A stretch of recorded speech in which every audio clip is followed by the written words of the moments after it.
Fed finally kind of comes out and says, hey, look, there's no thought of us increasing rates here. We think we're good. Yeah, you're finally suffering enough, America. Yeah. You've stopped spending. Hi, everybody. Salma Manzer with 12 Rivers Realty here with my friend Atif Ahmad from Adela Mortgage. Hi, how are you? I'm great. Thanks for having me. Thank you so much for being here. This is a kind of wild idea that I've been wanting to do and kind of came from meeting with you monthly. Yeah. To going over budgets and expenses to get the spreadsheet picture of my own personal interests and portfolio, really. Yeah. You've been very helpful with that. Thank you. In my inquisitive questions and drilling you. I thought, hey, why don't we do this in front of the camera? Because you have so much knowledge that you're always imposing on me. Awesome, I love it. That sometimes comes up on morning coffees. Yeah. Okay, and so you're a mortgage lender here in town. Yeah, I've been doing mortgage lending for, 20 years almost now. Okay. Right? So my own company for the last 18. Prior to that, I worked for somebody else for a couple of years. I was a real estate appraiser before that for about 5 years. I didn't know that. I went to school here at UT, got a degree in economics. Ivy League, congratulations. Thanks. The Ivy League for sure. I can attest to that because my daughter's had a hard time getting into that place. I've been just, in mortgage lending, running my own business for the last 18 years now. It's been a pretty amazing ride. Okay. I want to take a deep dive into what we think is going on this particular calendar year. Yeah. Because of everything that we've come from with the pandemic, with the previous elections, with the economy, particularly here in Austin. Yeah. The bubble, the not bubble, Austin's crashing, it's not crashing. You and I know what's happening because we are transactioning daily. Yeah. And I want to kind of tell people what's happening in Austin, maybe why, and maybe with some backstory definitions of how it kind of works without teaching an economics class. The Fed is the Federal Reserve. They control monetary policy, right? We've, for the last, several years now, right? Like with the pandemic, with the economy slowing down and everything associated with the pandemic, we brought Fed funds rate down to zero, basically, right? And so through most of all of 2020, 2021, part of 2022, the Fed's policy has been zero interest rates and pumping money like crazy into the system. Which means the Feds are saying, okay, we're going to drop the cost of money right now. Borrowing cost. That's the key word. Meh. The Feds are the ones that are in control of the borrowing cost to the banks. To the banks, which is the Fed funds rate, which kind of more or less, like to simplify it, just like affects the short-term rates for banks that are borrowing and your credit cards and your car payments. Okay. And those kind of rates get impacted immediately, right? The mortgage rates get impacted in an indirect way, but certainly are influenced by that, right? Okay. Best way to think about it is whenever the economy's not doing well or there's a concern about the economy doing well, the Fed steps in to help prop it up, right? And so one of their mechanisms is monetary policy, and so they will cut rates, right? To stimulate the economy, right? And so through the pandemic, obviously we're stimulating like crazy. We're writing checks right and left. We're PPP, everything else. Everyone's got tons of cash, zero interest rate environment. Mortgage rates are 3%, 2%. And so it's driving all of that growth, right? As a result. With that comes inflation. Right? So inflation, obviously prices going up and things get more expensive. Buying, so let's raise the prices since they're buying anyways. Supply and demand, right? Right. Less supply. Right. You got to raise the price, right? So as that's happening, right, prices start going up, and then we realize that inflation starts ticking up way out of their comfort zone, like the Fed. Ideally, the Fed's mandate is to try to keep inflation around 2% and, kind of have stable job growth, right? And so we were pushing inflation up towards 10%, right? And so to correct that, the interest rates start going up. We've got to raise rates, right? So Fed starts raising rates to slow the economy down. Right. So now we're at a point where the Feds have been raising the rents or figuring out where the rates are, but they're higher than we're used to. That we had been used to. Yeah. And that was because we were spending so much money that they were increasing the price of the money because they're like, well, if you're spending it, we might as well make more. Well, just think about it as prices going up and inflation going up, right? We can't pay $20 for a gallon of milk, right? So as price keeps going up, to slow things down, We just raise rates and it slows things down. Right. Just like in our business, right? You Right. crank rates up to 8% on mortgages, slows down. Right. You crank rates down to 3% on mortgages, it speeds up. Okay. So the same thing is happening on an economic level with all goods and products when they do those things, right? And so they've been on a rate hike streak all of tail end of 2022, all of 2023. They basically paused there in 2023 in the sense that we've hit a terminal level where it's like Fed funds rate in that 5.25 to 5.5 range.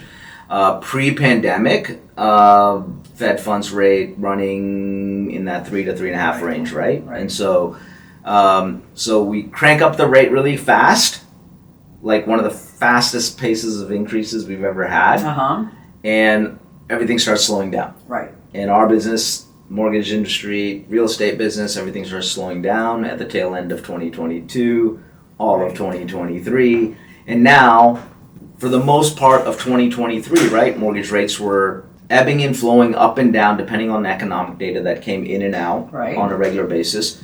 But for the most part, the pressure was there in 2023 that rates would continue to go higher. Right. We finally got to a point in December so the Fed also meets every 6 weeks. And every 6 weeks they kind of give their monetary policy until the next meeting, or what their thoughts are. And the financial markets are all just sitting there trying to figure out, okay, what's the probability of the Fed does this or that based on all that data coming in, right?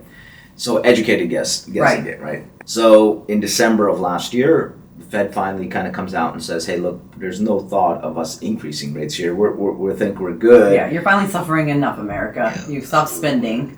We're not going to continue raising let's level out to see how y'all land. Well, they've been seeing that, so the last 6 months of last year, right? Their Fed's looking at these inflation readings, right? Right. And then deciding that, hey, do we need to keep the pressure on or can we ease off a little bit? We started getting inflation readings coming down, right? So instead of 9% inflation, we started seeing these readings starting to come down. Right.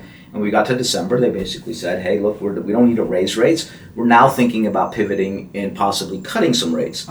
So that happened in December at their December meeting. Immediately after that, mortgage rates dumped, right? We were at 7.5 something percent in December. They immediately rallied all the way down to 6.5. We stayed there. Mortgage rates came down immediately too, right? So we stayed in that for maybe a month, right? And then as February ticked in, we started getting readings on inflation again a little bit hotter than we wanted, and so you start seeing rates come back up. Okay, so I've heard all this before from you, from our sales meetings at the company, from I get the story that you're telling me. I understand it. And you're right in correcting me. It's not a guess. It's a very educated guess, almost calculated. And I want to explain that to people because when we speak about rates, we're not wondering or guessing. We kind of know where they're going. We're not just telling you guys to, come now, buy, because now's the right time because we're trying to sell you something. It is educated. And you know more, the Feds know more, and it gets trickled down. And as professionals, we are explaining to people what we actually think based on data. I mean, I just want to confirm that, right? 100%, right? Okay, but the way that we've been discussing it, the Feds, the rates, the ups and down, can you explain it to me? Can you summarize that?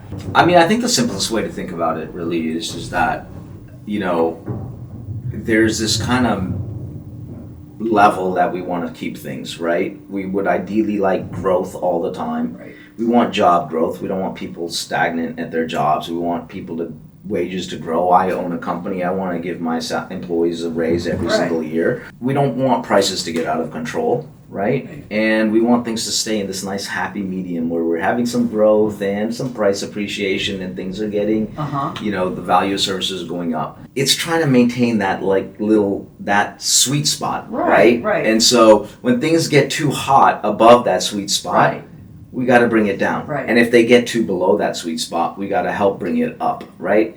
So the Fed is basically trying to help do those things with this policy. Do we know where the sweet spot is, or do we only know once we're in it, and then if we're out of it, we're like, oh, that was a sweet spot, shit. I mean, I would say that I don't know, everything I've read or everything I've studied over the years is like, you generally want to have kind of somewhere between around 2%, Yeah, yeah. 2% inflation, and you want job growth happening at a certain level, and you want the unemployment rate to stay under 4%, right? And so if the unemployment rate stays under 4%, then like there's tons of people employed, everything's good, and jobs going on. As you see the unemployment rate tick up, right? That's not really great. We don't want tons of people out of jobs. So I think that's where that nirvana is, right? And so we're obviously, you're trying to thread a needle, right? And get there, right? This last couple of years have been, look, you and I will probably only experience a pandemic once in our lifetime, right? Hopefully. And so this was an extraordinary set of events, right? And the set of actions and the course of actions that the Fed or our government has had to do to help ride us through that has been extraordinary, right? The amount of money dumped in the system has been crazy.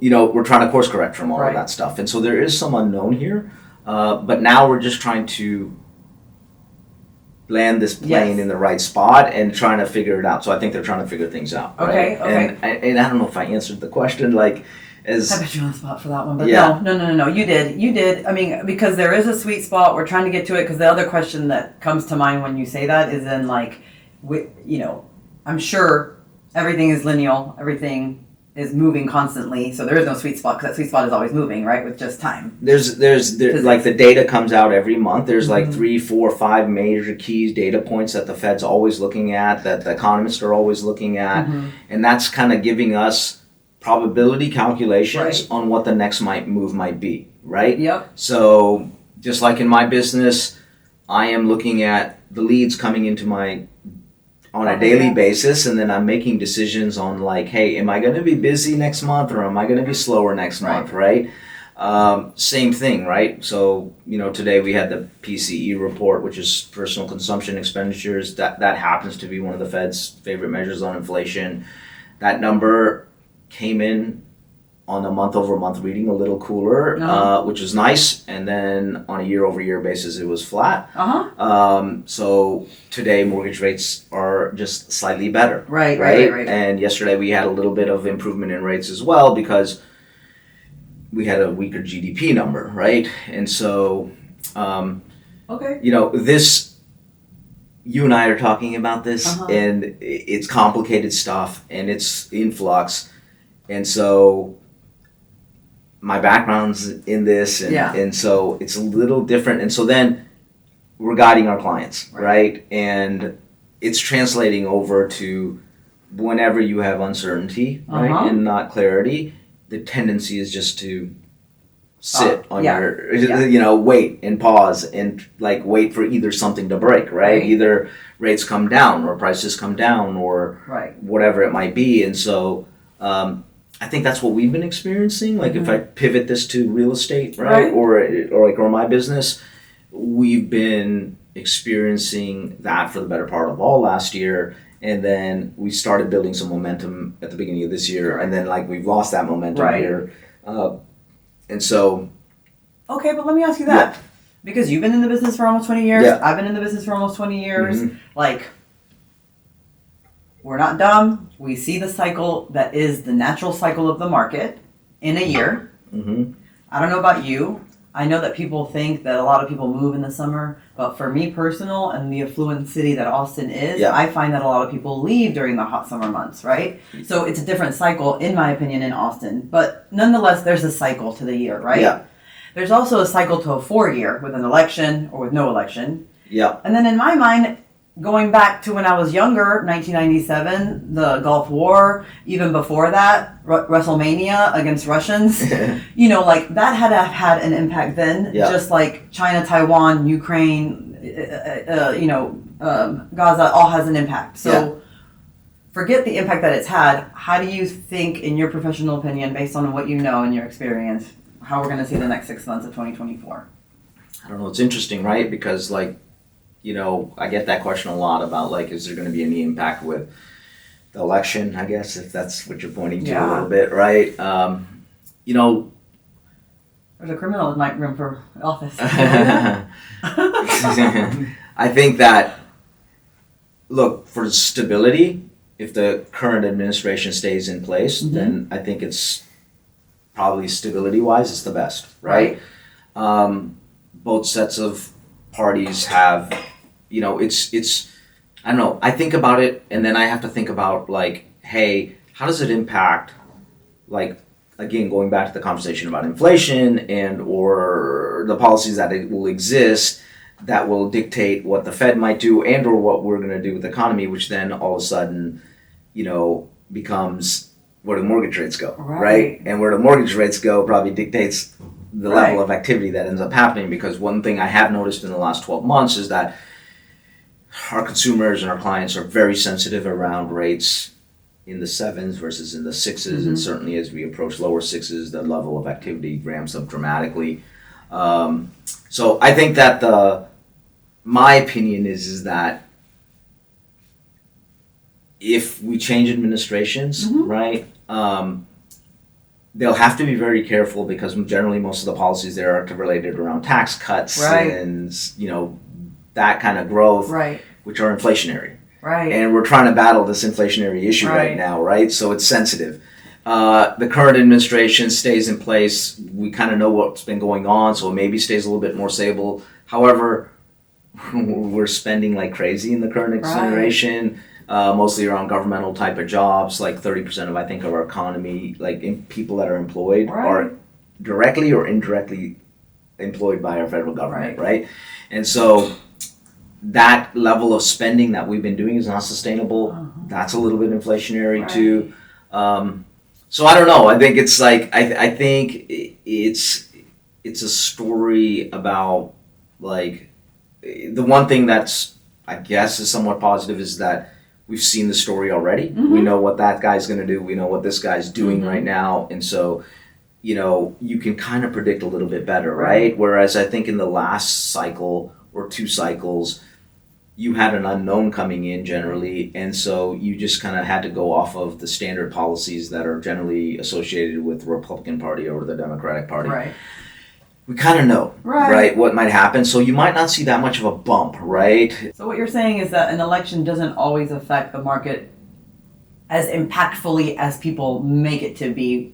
Well, obviously there are effects, but it's not catastrophic. If you remember going back and last time, like when Trump took office the first time, mortgages climbed up, right, in the short term, right? They flew up as a result, right? So there's some initial pop, right? And there's some initial reaction to that stuff. This is a little different because we're going through, in my opinion, we're going through that, but I think we're also dealing with this, like, trying to manage the economy and manage where inflation and, soft landing, hard landing, trying to manage this, make sure we don't go into a recession, right? And we're just trying to manage that. And that we've been trying to do that for the last 12 months. It's a very difficult job. For the last 2 years. I mean, 2 years. Are we in a recession? Sorry. Were we in a recession?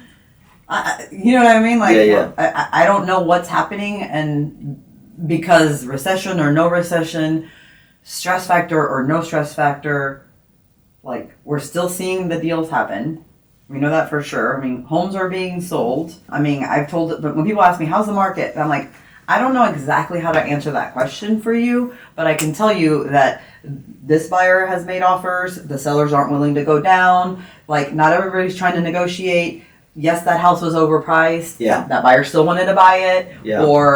Or that was at a super high price point. On the lower price point, we've bid at normal discretionary offers, and the seller's like, no, we've only been on the market 40 days. We're going to hold out. Then that buyer has called me again saying, okay, now we'll take that last offer. I'm like, now it's been another week and another weekend. Take another $5,000 off. And they're saying no, and I'm saying, thanks, we just got another one anyways. So there's inventory. Not all the inventory out there is good. Not all the inventory out there is overpriced. Not all the inventory out there is not. It is, like, some of it is market value. I've even seen homes that are underpriced because the seller's in distress. And here's the thing, is that the seller's in distress, and when somebody is stressed, they know even less what to do. And I'm finding that these stressed sellers, like I said, are giving it away when they don't need to, because they feel some way about the market. I'll give you my own data, right? I would tell you that what we noticed is that the market, when rates are sub 7, right? Mm-hmm. There's just a way ton more activity, right? And when when rates crank up above 7%, we notice we start talking more about buy downs with clients. Most of my clients, like I'll just go back the last 6 months, right? So when rates dropped after the Fed meeting in December, and we got down to 6.5% on rates, right? Between 6 and 6.5, depending on the cost structure and your credit scores and so forth. We immediately started seeing a lot more leads coming into our office. We generally are averaging 60 something leads a month, and we were bumping up into the 80 range, right? Immediately. Most of my clients making offers in February and March were making offers not above 1.5, but let's say below 1.5. We're mostly making offers in and around list and without a ton of concessions, right? Or asking for a ton of concessions. As soon as rates started going up again, that pivoted from like everyone making an offer with some level of concessions and so forth, right? Across the board on every price point. And you'll always have the one-off case where it's like, oh my God, the house is priced way under market or priced really right aggressively to sell, and it went through really quick. So that's been the day to see. So what, for me, I just know that there's extreme sensitivity around rates and like and the thought that, hey, if rates stay higher, then prices come down. Should I wait to see if prices come down? So I think when we're talking to clients, we tend to be helping them navigate and guide them on, is this the right time or not? Will prices come down? Does rates come down? What is that? I do know that because of that data, that when rates are higher, you're getting the best deal on the house. And in this market, Austin, I still feel, I've been here 20 years, I still feel it's a small town, right? And I own real estate. I own some commercial real estate. I haven't had a down year in it, except for one, maybe, in 08, right? In 09, basically. We are not going to see the same tear that we saw in 20 and 2021, where like 20 and 30% appreciation, but I still feel pretty good about it, right? And I just see that with these higher rates, I think for consumers that are comfortable and they understand their math and they're getting good sound advice, because I think that's the biggest thing. We tend to be more holistic in our approach with clients. We're focused in on like wealth building. Like I'm older, and so like in my 30s, it was just service product, this and that, and that's what I was focused on. Now I'm really focused on wealth building, my own personal wealth building, but also my clients' wealth building. I'm getting that now because I'm older. Like yeah, right. I mean, it tends to be the case. You're running out of time.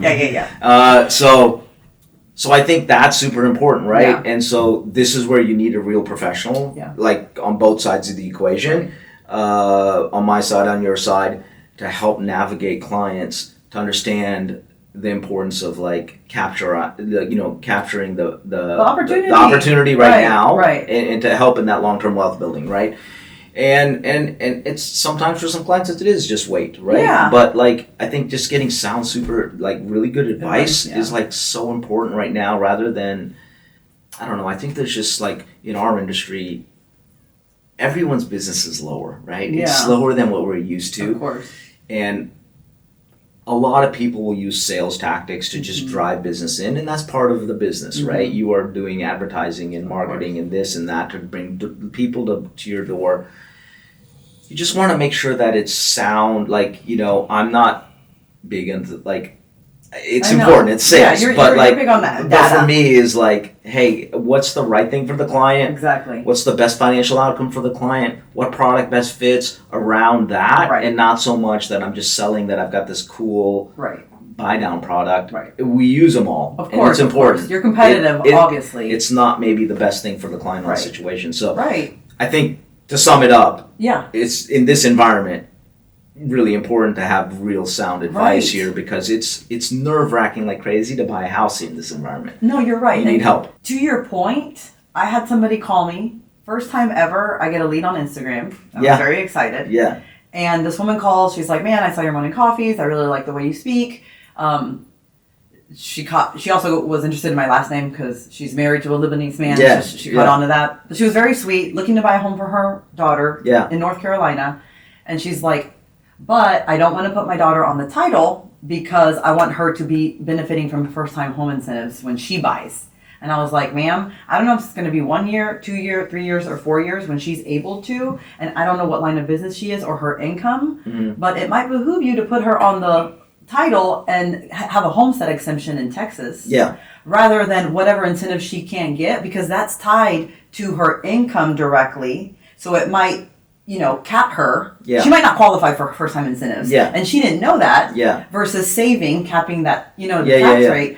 So again, if it was somebody that's trying to make a sale, okay, sure, ma'am, I can definitely get you and your daughter in a condo. But what's the best overall financial package? Yeah, 100%. So I agree with you, and not to be salesy, but we always say, when's the best time to buy? Now. And that is a true statement because we know that land is only getting expensive. But depending on your personal circumstance, if you talk to a professional and break it down, then there's other ways of looking at that. Yeah, I mean, I always think of it as like being actively patient, right, in this market, because there is sensitivity around the ebb and flow with rates and the economy.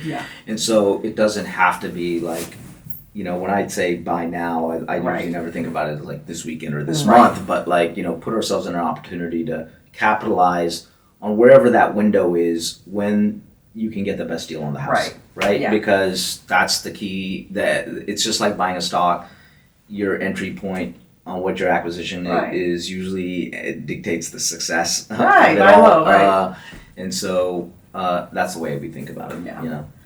Cool, Atif. Thank you so much. That was super informative. I hope we can do this again. Oh, for sure. We only hit the iceberg. Yeah, we only hit the iceberg. I could sit and talk to you for hours, honestly. I know. We could talk about a bunch of things. Yes. We should do that again for sure. You guys, also, I just want to make another point that Atif and I have been friends for 15 years in this business. So we not only know what we're talking about within real estate, but we know each other, which helps in coagulating the plan for our clients.